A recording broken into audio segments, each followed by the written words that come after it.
Hey, this is Murder Inc., and you're watching my buddy, the Old Bastard. Be sure to subscribe down below.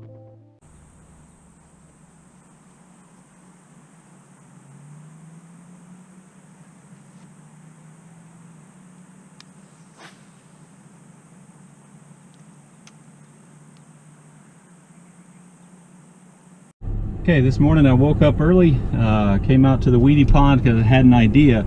I've been catching some fish, not necessarily bass, on a swim jig with like a green paddle tail fluke trailer, and I've been having a lot of luck with it. And you might probably know my favorite bait, favorite lure is the white spinner bait with a white fluke paddle tail fluke trailer.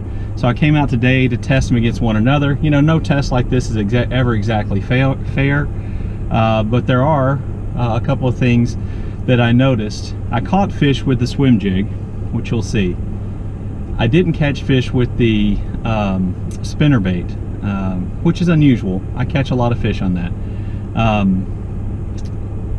So one thing about the swim jig is it's a little heavier, so you can cast it a good deal further. Has less wind resistance. It sinks a little faster, and because it doesn't have that arm with the blade on the top, it runs a little cleaner through weeds and along the bottom. It's got a good enough action to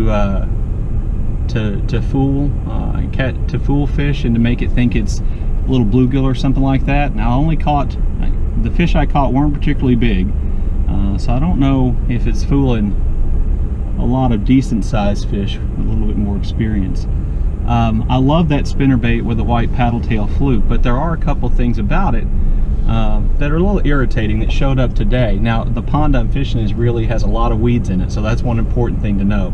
I am talking about fishing a muddy bottomed, really weedy pond.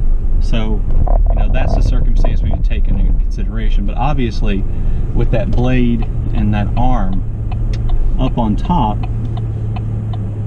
the spinnerbait picks up a lot more stuff, and there's just a lot more moving parts, so there are more things that can go wrong with it. You know, that arm's going to catch stuff's going to get wrapped around the little swivel that attaches the blade.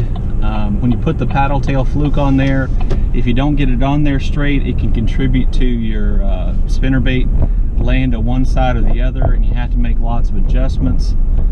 It's lighter, so you can't cast it, or I can't cast it quite as far. Now, when I was fishing it, the wind had come up by the time I was fishing it, which didn't help. Now, one thing I will say that I really have always liked about that spinnerbait with the white paddle tail fluke on it is that it hits the water a lot more softly.